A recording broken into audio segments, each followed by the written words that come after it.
All this week, as more and more has been coming out about the Ukraine scandal, the possible impeachment of the president, Fox News has been trying to figure out their strategy. And to me, it seems a little bit like how they used to talk about mullets. It's like confidence in front of the camera, anxiety behind it. I want to show you both parts of that. First, here's how some hosts are talking about it on their shows. He's a real estate guy, and it was filled with braggadocio. I could just see him.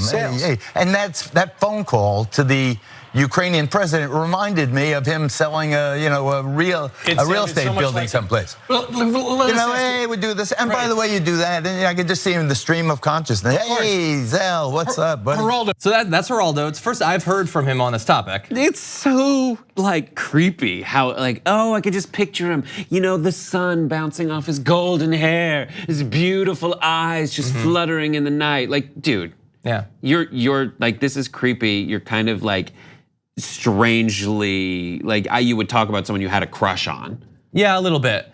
Look, I think he's under a lot of pressure. He's been attacked publicly on social media by the president. Or like the way you would talk about your dog, like when he's like peeing on someone else's like car and just like, oh, look at him, he's just being a dog, peeing on something, and everyone's like, that's my car. Yeah, and the thing is, like, a criminal behavior doesn't become not criminal because you do this while you're talking about it, like it's casual or something. I can shoot someone casually, I'm still going to jail. Precisely the loosey-goosiness of it, and the fact that like his Geraldo's framing of it excuses Trump's wanton corruption. Yeah, like that's why. But they're trying. This is all a mistake, and it is like there's so much spaghetti on the wall at this point, and that's one example of it. So look, we're gonna have a little bit more from Fox and Friends this morning in a bit, but as I said, behind the cameras, there's a little bit more anxiety going on. So Gabriel Sherman of the Vanity Fair did a great write-up on this with multiple sources inside of Fox News. Apparently this morning, as of yesterday, Sean Hannity told Friends the whistleblower's allegations are, quote, really bad. A person briefed on Hannity's conversations told me Hannity did not respond to a request for comment, shockingly. But yeah, Hannity is just smart enough to know that this looks pretty bad for him. And by the way, also talks to the president. It's possible he has a better idea of how nervous Trump actually is about this. He almost certainly has spoken with him since it broke. But more importantly, perhaps than Sean Hannity, according to 4 sources, Fox Corporation CEO Lachlan Murdoch is already thinking about how to position the network for a post-Trump future. A person close to Lachlan told me that Fox News has been the highest rated cable network for 17 years and, quote, the success has never depended on any one administration. That is fascinating, mainly because here for like the past month, we've been watching the first shots of a war between Trump and Fox. He keeps saying they're not sufficiently deferential to him. Maybe people should go watch OANN. And it was interesting to see how are they going to reassure the president that they are in fact on his side.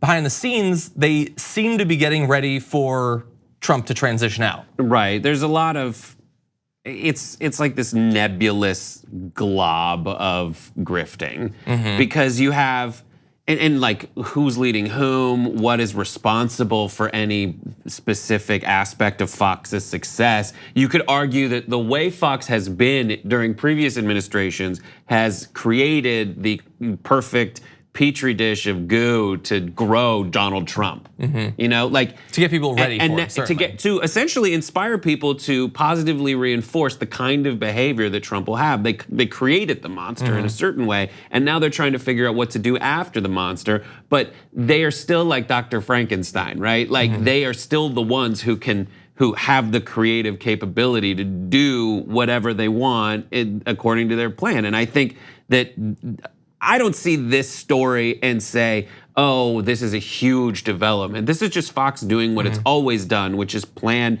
for any situation and see how it can benefit them to change their editorial control. But their editorial aspect is always the same, whereas there are other journalistic organizations, or there are journalistic organizations out there who say, well, we should lead with the truth. And there's others that are like, hey, we should lead with what our corporate sponsors allow us to lead with. This, with Fox, it is exactly what they say, which is, how do we create that counterpoint to the perceived bias of liberal media? And that's what they'll do no matter what. Yeah, and that whole thing about prioritizing the truth first is a great exact inverse of that in this in just a sec.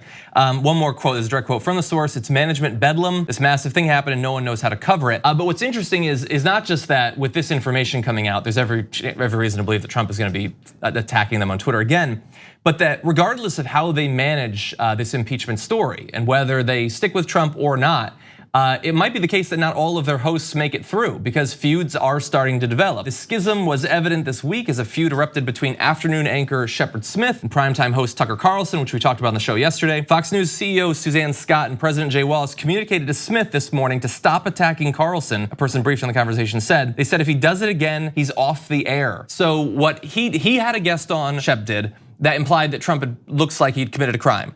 Then Carlson had a guest on who said, no, he didn't commit a crime, and also your guest is stupid. And then Shep had that guy back on again to say, nuh-uh, you're stupid.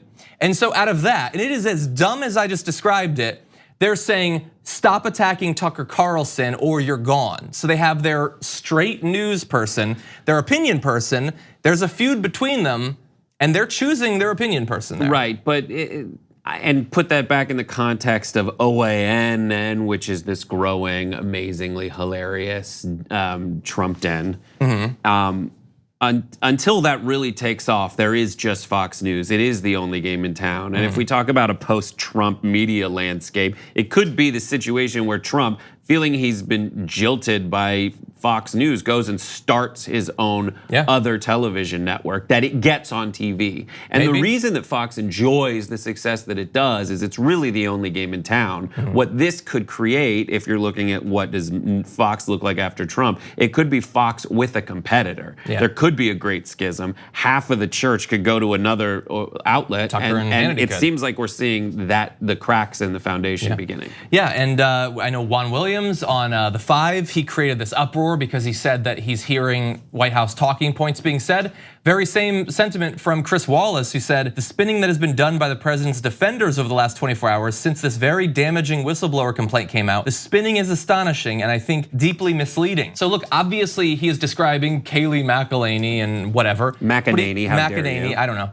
But also describing a number of different Fox hosts, especially Sean Hannity. And so for all we know, they're gonna be spitting back and forth over the weekend in the same way that already Shep Smith and Tucker Carlson have. So I don't know how this is gonna shake out, but as you point out, it could lead to people moving off into their own thing, something that had been hypothesized a couple of years ago. And that exact dynamic has a long legacy at Fox News where they literally have given top-down talking points to everyone. Yeah, exactly, and it appears that that's what we're seeing.